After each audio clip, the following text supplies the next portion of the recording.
తిరుమల శ్రీవారి ముడుపు విధానం సంపూర్ణ వివరాలు.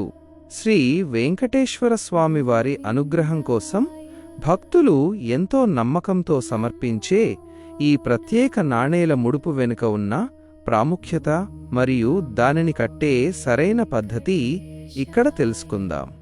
ముడుపు ఎందుకు కట్టాలి? దీని విశిష్టత. చాలా కాలంగా పెళ్లిళ్లు కుదరకపోవడం, ఆస్తులు, భూములు అమ్ముడుపోకపోవడం, రావాల్సిన బాకీలు నిలిచిపోవడం, ఉద్యోగ సమస్యలు మరియు తీరని అప్పులతో సతమతమయ్యేవారు ఈ ముడుపు మొక్కుకుంటే త్వరితగతిన ఫలితం ఉంటుందని భక్తుల నమ్మకం. మానవ ప్రయత్నానికి దైవచింతన తోడైతే ఎలాంటి కష్టాలనైనా ఎదుర్కొనే మనోధైర్యం లభిస్తుంది. అందుకే ఈ సాంప్రదాయం తరతరాలుగా కొనసాగుతోంది. ఏ రోజు ఏ విధంగా సిద్ధం చేసుకోవాలి? సమయం. ఈ నియమాన్ని పాటించడానికి శనివారం లేదా క్యాలెండర్లో శ్రవణ నక్షత్రం ఉన్న రోజు అత్యంత అనుకూలమైనది. చేసే విధానం. ఆ రోజు తెల్లవారుజామునే నిద్రలేచి శుచిగా తలస్నానం చేయాలి. కొత్తగా ఉన్న ఒక తెల్లటి బట్టను గాని లేదా పసుపు రంగు వస్త్రాన్ని గాని ఎంచుకోవాలి. ఒక గిన్నెలో పసుపు నీళ్లను కలిపి ఆ వస్త్రాన్ని అందులో ముంచి కాసేపు ఆరబెట్టాలి.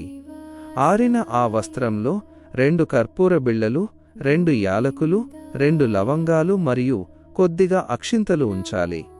వీటితో పాటు మీ వీలును బట్టి 21, 54 లేదా 108 నాణేలను కాయిన్స్ అందులో పెట్టాలి. మనసులోని సంకల్పం మరియు మొక్కుబడి.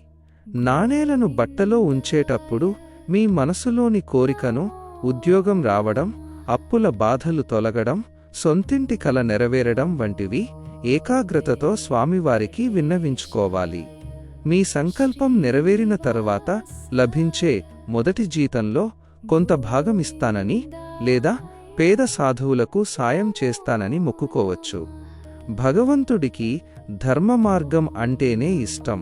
కాబట్టి కోరిక తీరిన తరువాత ఆకలితో ఉన్నవారికి అన్నదానం చేయడం, వస్త్రదానం లేదా పేద విద్యార్థుల చదువుకు సాయం చేయడం వల్ల పుణ్యం లభిస్తుంది. నాణేల మాల ఇంకొక ప్రత్యేక పద్ధతి. కోరికలు ఇంకా వేగంగా నెరవేరాలనుకునేవారు కేవలం మూట కట్టడమే కాకుండా ఆ నాణేలతో ఒక సుందరమైన మాలను తయారు చేయవచ్చు. 21, 54 లేదా 108 నాణేలను తీసుకొని వాటిని శుభ్రంగా కడిగి పసుపు కుంకుమలు పెట్టాలి. ప్రతి కాయిన్ను లక్ష్మీదేవి రూపంగా భావిస్తూ దారంతో మాలగా అల్లాలి. ఈ మాల తయారు చేసే సమయంలో వేరే ఆలోచనలు లేకుండా, నోటితో ఏమీ మాట్లాడకుండా పూర్తిగా లక్ష్మీ వెంకటేశ్వరుల ధ్యానంలోనే లీనమవ్వాలి. పూజా విధానం మరియు సమర్పణ. ఇలా సిద్ధం చేసుకున్న ముడుపు మూటను లేదా నాణేల మాలను మీ ఇంట్లోని పూజా మందిరంలో భద్రపరచాలి. మీ కోరిక తీరే వరకు లేదా మీరు తిరుమల యాత్రకు వెళ్లే వరకు ప్రతిరోజు ఉదయం, సాయంత్రం ధూపదీపాలు చూపిస్తూ నమస్కరించుకోవాలి. వారానికి ఒక్కసారైనా స్వామికి నైవేద్యం పెట్టాలి. అనుకున్న పని పూర్తయ్యాక తిరుమల శ్రీవారి దర్శన భాగ్యం కలిగినప్పుడు ఈ ముడుపును లేదా మాలను భక్తితో కొండపైన ఉన్న శ్రీవారి హుండీలో సమర్పించాలి. గమనించవలసిన ముఖ్య విషయాలు. ఏడుకొండలవాడు మన దగ్గర ఉన్న వెండి, బంగారాలను లేదా డబ్బును ఆశించడు. ఆయనకు కావాల్సిందల్లా నిష్కల్మషమైన భక్తి, నిజాయితీ కలిగిన మనసు మరియు ధర్మబద్ధమైన జీవనం మాత్రమే.